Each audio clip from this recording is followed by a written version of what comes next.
Hi, I'm Daniel Crumley with Tusk Hunting and Trapping. We're going to discuss box traps. Why I prefer to use a Pac-Man trap, a circle C trap. There's different styles of those type of traps, or drop circle trap, drop round trap. It's all the same thing. Some people are getting away from this design. Some people love this design.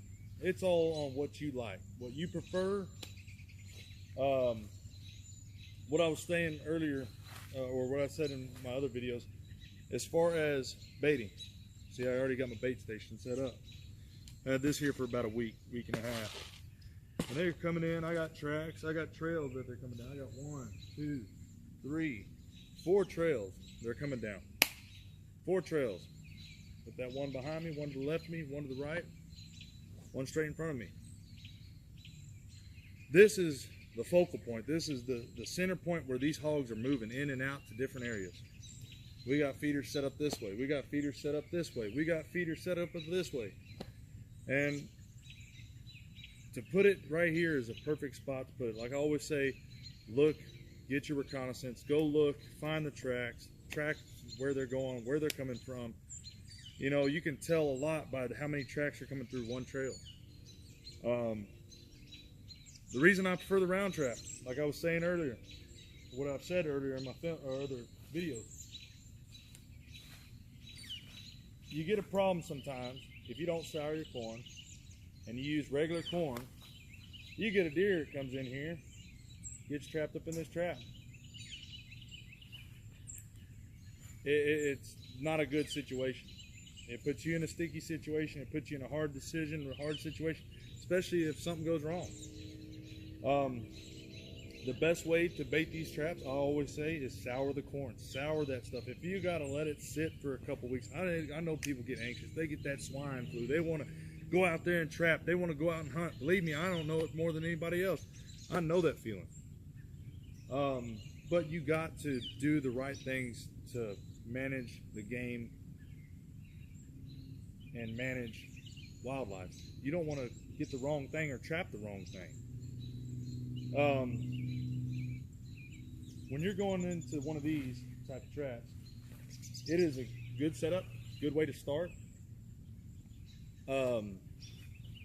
It's made out of cattle panel, square tubing, spring. It's got a bar right here to hold the gate open. And like I did before, I took the spring off and held it against the panel before, or I put this in here before I said put the trap in here. So let them get comfortable with this bait station. Then I bring the trap in. I leave that trap door wide open. I bait the trap a couple days, 3 days in a row. They get used to going in there and they tear it up. And like I said, it kind of builds a trust. They're like, oh, okay. You know, this is a buffet. You know, this is where I'm going to go get food. This is a food source to them.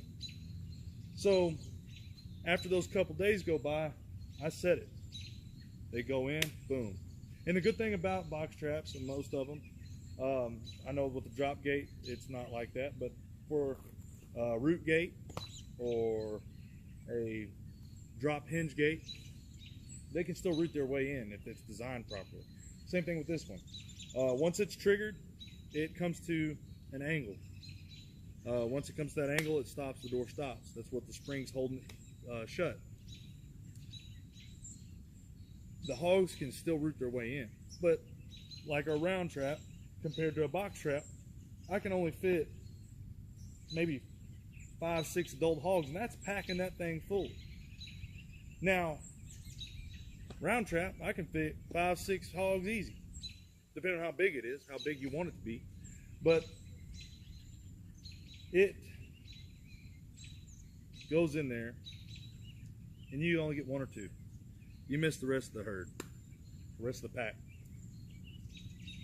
But in the round trap, I got my Schultz, I got my sows, my boars, I got most of them, and they just keep on coming in. It's a push gate. They keep on coming in, keep on coming in. I still use these traps because it's a good way to catch stragglers or catch some other hogs that aren't coming off that one. You got that one lonely boar, even though I got a trap over there, you know what? He sees this food. They've already eaten all the food. He's not going to go in there. So he goes in this one. Still a good trap, still good setups to use.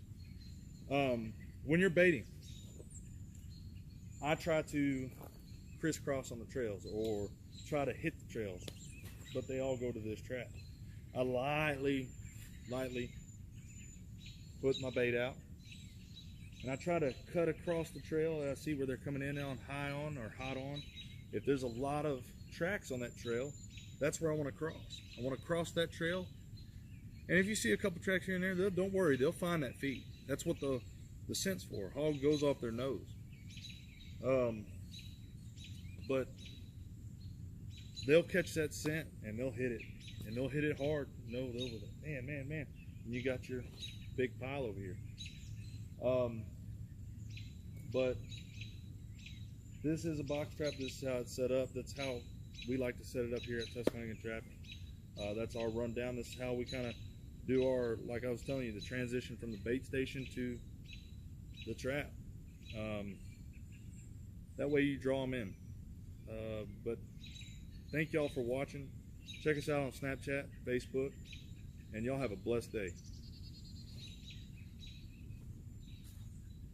Hi, this is Daniel Crumley with Tusk Hunting and Trapping. The couple things I forgot to touch on during the square trap video was the reason people like, well, square traps, any type of pre-made trap with a trigger door. I talked about the cons on it, about how deer can get trapped in there, other animals can get trapped in there that you're not trying to trap as far as hogs. And a lot of people run into that problem if they don't sour their bait. But the other great thing about square traps or any pre-made trap is that the mobility of it. You can pick it up, go. You don't have to pound T-post or set up a cattle panel or wire the cattle panel to it.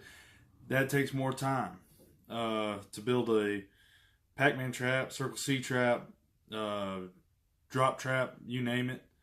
But like I said, there's pros and cons versus any type of trapping, any type of trap. And I gave you the reasons why I prefer the Pac-Man trap or any type of circle open face or open top trap. I do like box traps. Like I said, they're easy to move, easy mobility, easy to go set up, easy to go in there and bait, and then turn around and drag a trap over there and boom, catch some. And then find out where the next group is. It's a lot quicker, a lot easier to set up. You're not wasting a lot of time throughout your day. But I just wanted to give y'all a rundown and touch on that as well, and let y'all, let any trapper that's coming into this, whether it be new, old, whatever,